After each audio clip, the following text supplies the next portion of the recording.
You've got to give to get. You've got to put out.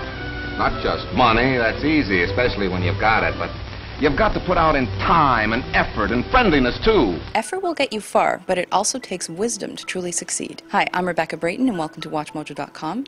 And today we'll be learning that our success is not necessarily measured by our achievements at the workplace, from the author of How to Succeed in Anything by Really Trying. Success is personal. You have to set your own goals. You have to have your own plan. You can't be comparing yourself to other people. And you measure your success against how close are you to reaching your own potential, to reaching those goals that you've set for yourself. You mentioned there's a large contingent of people who don't know what success is.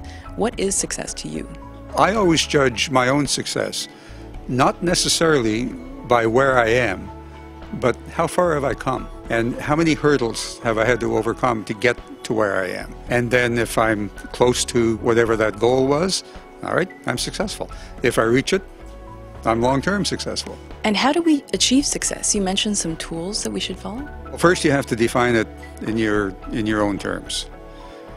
And then you achieve that by, as the title suggests, by working very hard. Success does not come easily. If something happens and it's real easy, that was probably luck. But even luck, you have to have some trying in there. If you want to win a lottery, you have to buy a ticket. Then there are two tools that you have to have. You have to have knowledge, and you have to have skills. There's an old saying that knowledge is power. Well, knowledge is not power. It's the application of knowledge that's power. A phrase we're hearing more and more is work-life balance. Now, is this something that you think is necessary, or should we be throwing ourselves into our careers?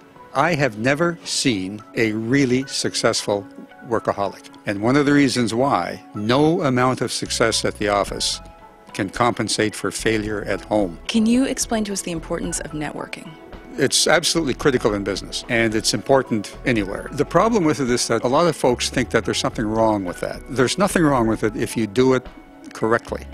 And the correct way to do it is by helping others in your network. You can help other people become successful, and then they in turn will help you become successful. What characteristics would you say are important to achieve success? Enthusiasm is an extremely important one. If you do something with enthusiasm, you can do it forever. You have to have a passion for what you're doing. And passion and enthusiasm aren't necessarily the same things. You have to believe that maybe I can do this.